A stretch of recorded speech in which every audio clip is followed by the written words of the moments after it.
thepascal. You are now rocking with that dude Pascal.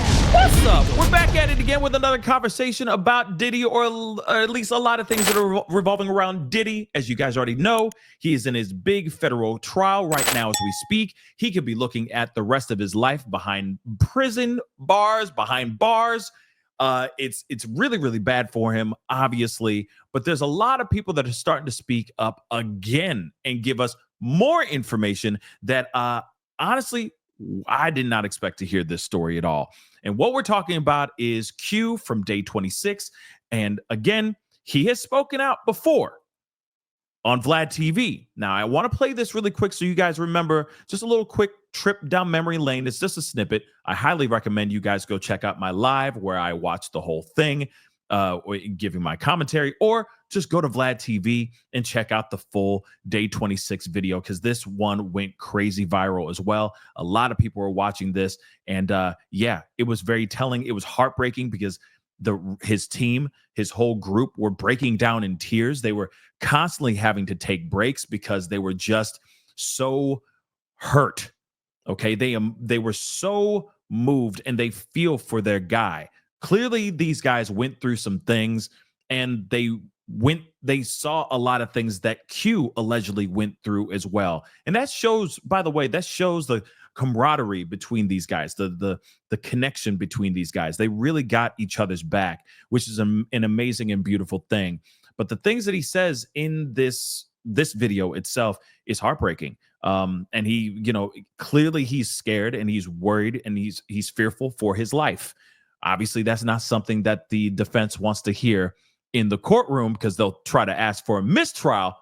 But aside from that, it's just absolutely crazy what we're hearing from Q in this video. He later says, and I'm just playing a quick clip of this, okay? Like I said, go check out the video. But then he goes on to a podcast, which we're going to talk about here in a second, and he talks about how Don Richard gave him some sort of substance that knocked him completely out, to the point where he didn't know what he did, and he wakes up in one of Diddy's twins' beds. Pretty crazy and scary stuff. We're going to be listening to that here shortly, but real quick, just a quick trip down memory lane. Here is a small snippet from that day 26 interview. With him, and I was kind of like nervous around them because I was in the email, and I saw some things in a personal email that threw me off guard. Like what? I don't want to go into details right now, but it just threw me off guard. You know what I mean? To make me be like, you know what I mean? Like, I understand you crying now and of the trauma that you've seen, but what about me, bro? Mm-hmm. Like, what about the trauma you put me through when I read that email? Yeah. You know what I'm saying? Like, that's why it's just not like Sean that's guilty. They're all fucking guilty, man. Like, and I'm just put the blame on Sean. I blame everybody that's in his circle. They're all minions and they want to be like him. And if they can't be like him, they try to come against him. If they don't got the money or they can't get it as quick as him or whatever he's doing to get it, then all of a sudden it's like, let's turn against him now. You know what I mean? Because I guess whatever. I don't know. Now, of course, this is not even the tip of the iceberg in regards to this whole interview. And I'm telling you right now, I highly recommend you guys go and check it out when you get some time, if you haven't seen it already. But nonetheless, he went on to another podcast. Okay, so because when I first saw this, I said, wait, is this the same soundbite that everyone's just kind of repeating, like the Vlad TV interview? Are they just hitting that on repeat? Is it just making its cycle, making its tour all over again, right? Making its rounds? No. He went on to another podcast, okay? The same podcast that Aubrey O'Day was on, when Aubrey O'Day made it abundantly clear that she was not subpoenaed to testify in Diddy's federal trial. Obviously, a lot of people, everybody and their mama, thought that Aubrey O'Day was going to be testifying. I mean, she even put out a post online basically saying, I'm in New York City. Where should a girl go to? Or whatever she said, kind of teasing people in a way, making people think that she was actually subpoenaed or that she was actually going to testify in this court in this particular trial. But she really wasn't doing that at all, which is, I thought it was a little trashy in my personal opinion.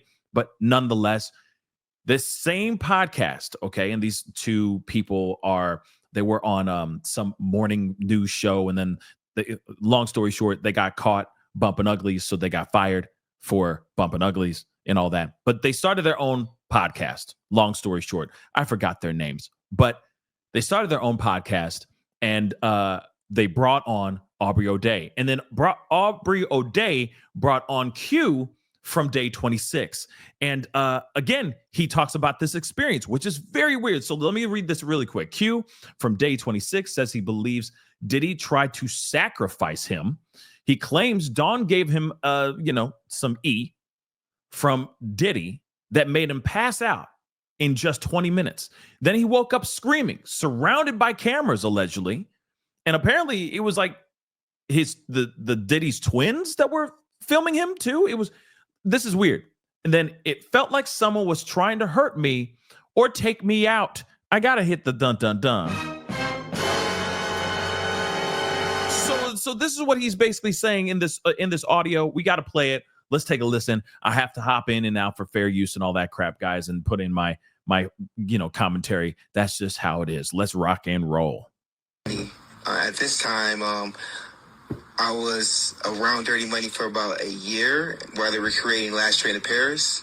And I guess I was around because I was dating Dawn. So Diddy's like, I think he was very, very high. He's like, we're going to go to the Hamptons. He was like, we're going to go stay the night there and you guys want to come. And it felt very weird because the energy just felt so weird. You know what I mean? It was friendly high. You know what I'm saying? Like a friendly invitation to something. He wasn't usually like that? No, he's never invited all of us to one of his houses. Before we get to the Hamptons, they're like speeding in these black SUVs on the expressway very, very fast. Like they were in a rush to get to the Hamptons. We get to the Hamptons and we walk through the house and we arrive in the backyard near the pool. And my ex at the time, which was Dawn, she gave me an X pill.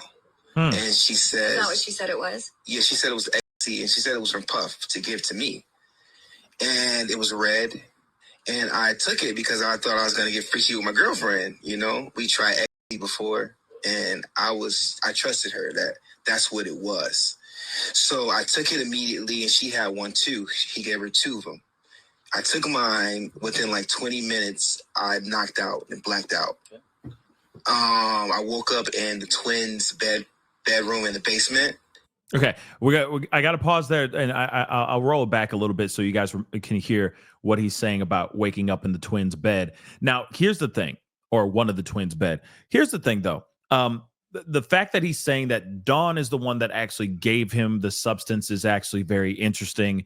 And of course, I wonder, of course, her testimony was it wasn't good. She kind of fell on her face pretty bad. So it does make you wonder how much does Dawn actually know? How much was she a participant, a knowing and willing participant in certain things? And how much was she not a willing participant in certain things? You see what I'm saying? So again, I am kind of curious about all that. And given the fact that what Q is saying is scary, that you're with your girlfriend your girlfriend at the time, you're trusting her because you've done things before with her, and then suddenly you take something that is just a whole other level of strength, is really, really scary. But also I will say this too, you never know what you're, when you're, from my understanding with those kinds of substances, sometimes the strength can be more than you expected before, right? Especially if you're just getting handed that. Maybe it's just a stronger substance, same substance, but a higher dosage. Maybe. I don't know. You know what I mean? But like I said, nonetheless, kids, don't do it. Just say no. All right? Because you never know what they're handing you. Okay? Real talk. And I woke up out of my sleep screaming. 20 minutes, I knocked out and blacked out. Okay. I woke up in the twins' bedroom in the basement, and I woke up out of my sleep screaming very, very loud. Who are the twins? I don't know their names. Are you talking about Diddy's daughters? Twins. Okay. Diddy's twins, his girls. Yeah, I woke up in their bed to cameras filming me, and they were laughing as I woke up out of my sleep, screaming. And so again, maybe it wasn't the twins filming him, but still, no matter what, it's people filming him as he's waking up in one of the twins' beds. I mean, that's freaky, right? And everyone's filming you rather than making sure you're okay. Like that's pretty crazy. And again, God only knows what he did when he blacked out, or maybe he browned out. I don't know, right? He could be on complete autopilot doing all kinds of crazy stuff, not knowing what he has done, just so they can get film and footage of him looking like Boo Boo the Fool out here at this particular event, at this particular party. I mean, again, it's crazy. Instead of them just checking in on him and making sure he's okay, that if these allegations are true, that's some diabolical stuff to just stand there and film him rather than making sure that he's actually straight, that he's actually okay. It felt like, I'm not gonna cry. Okay. Yeah, take your time. It's okay. It's understandable that you're reliving this and emotion comes with it. There's just no way around it. So it felt very sacrificial. That's what I meant when I said, I felt like they were trying to hurt me, or Diddy was trying to maybe sacrifice me that night. I didn't say, when I went on Vlad TV, I didn't say anything about finding a sacrificial email. Hold on. What he's discussing in regards to Vlad TV is that's one of the interviews that the boys did. He had to leave gaps within that interview, and they decided to fill those gaps. It's kind of what I've experienced this past week. As you guys know, we started this out, and it was, we all have this intention to talk our way through to the end of this trial and hopefully see justice for whatever whatever is proven and whatever the jury decides. Even you had situations that were just made up out of nowhere. So did I last week. He was discussing one in which he couldn't say certain things because he's honoring a contract. And within that, people decided to fill in the blanks. So he discussed an email. He had tears. People put it together that he's crying over an email and basically tried to suggest that he's not a man and he's boo-hooing over an email. I know there's some. Well, it does make you want to know what was actually in the email that made him, not only just himself, but the rest of his team get emotional over as well. You saw a little bit of that clip. You could see the guys get, a little bit physically agitated. They look uncomfortable as he starts to talk about this particular email. And it does make you wonder, what is it that they're talking about, or what was being said in this email that would make the guys get emotional? I doubt, and I could be wrong, but I highly doubt that it has to do anything to do with their careers. It could very well. Why would they suddenly get all agitated in that way? You know what I mean? When he's talking about an email that he saw that he can't really talk about, but it threw him off. Like, you see what I'm saying? It's like, oh, he's crying now, but you don't know exactly what I saw, the emails that I saw and all that. Like I said, there's something about this that just, I don't see him crying over something like that, or the whole crew getting super emotional over something maybe they're getting shelved, or the album that they had didn't drop the way they wanted it to drop, or something like that. I feel like it's something more sinister than just business. Some details about the incident you described, maybe you don't want to get into. And no, let's get into it. Okay, we can. Can I go with how, I know you can be open about how it made you feel, right? So you're saying after this particular incident, you left there feeling, you called it sacrificial, but you felt as if they were trying to hurt me in my sleep, because I woke up screaming. I woke up out of my sleep screaming. So what I mean by it felt like sacrificial, it felt like someone was trying to hurt me or take me out, because I possibly couldn't have woke up out of my sleep that night. Do you know what happened to you? I woke up screaming like a girl to the top of my lungs at a high pitch. Well, did you have clothes on? I think I was in my shorts, because I remember jumping into a swimming pool. But do you believe that some of what happened to you was recorded on one or many of these iPhones? Oh, yeah. I saw phones and lights. It wasn't a video camera. It was a phone camera light. So there are people who do know what happened to you, and there's a reason you believe why they're not telling you? Oh, man. Let me just say this, guys. First off, just say no. Period, point blank. Just say no. Okay? Doesn't matter. If you don't know what it is, don't take it. Okay? Second, this is devastating because it's not only just one experience that he's had. From my understanding, he's had other types of experience in, under the ruling of Diddy. Okay. And I feel like this is more than just him in day 26. And of course, I think that Dawn has gone through some things. Aubrey has gone through some things. Any of these groups of people that have worked as an artist under the Bad Boy record label, they've all gone through some crazy experience. Now, here's the other thing. I got to sit on the other side of the fence for just 2 seconds. And, I know some of y'all are going to be like, boo, boo, tomatoes, tomatoes, tomatoes. But here's the thing. There is a possibility of maybe he was giving people a dose or giving people substances that he parties with, but they are not as experienced, let's just say, for lack of a better term, than Diddy. You got to understand, as far as substance use, he's like the 5th degree black belt in substance use. Let's be real, okay? The man knows his stuff. The man is always on stuff from what we're understanding on a daily 24/7 basis. So his tolerance may be at an all-time super high. Like he could be literally the Black Keith Richards up in this piece. Real talk. Think about that for a second. He could very well be that. Nuke goes off. It's going to be nothing but Keith Richards, Diddy, and cockroaches on this planet. Real talk. Because of how much he's put into his system. Now, imagine somebody taking something that is at a dose that he's used to. Oh, it's going to be another conversation, right? So again, maybe they bite off more than they can chew, unbeknownst to them, and then they have a bad reaction.